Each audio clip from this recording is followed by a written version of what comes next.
Whatever day last you saw handstands on video, that was the last time I did handstands. It's spring now. The weather might be crummy, but it's spring now.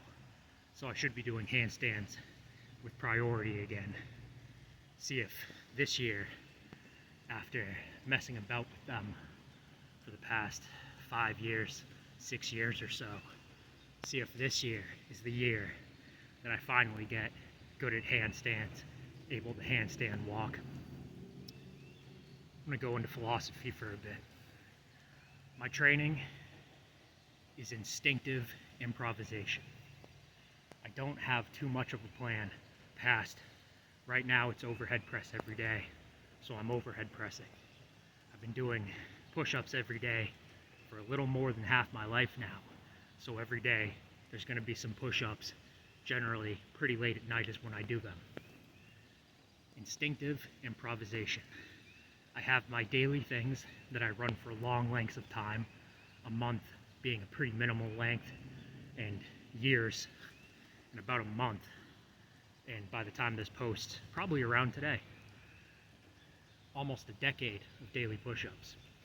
I have those daily movements, and then the rest is what I feel like doing in the moment. I trust my instincts. Most of the time, the training's pretty moderate, or even light. Sometimes it's heavy. I trust my instincts to know how much I should do on any given day. A lot of people worry about recovery. I don't really worry about recovery.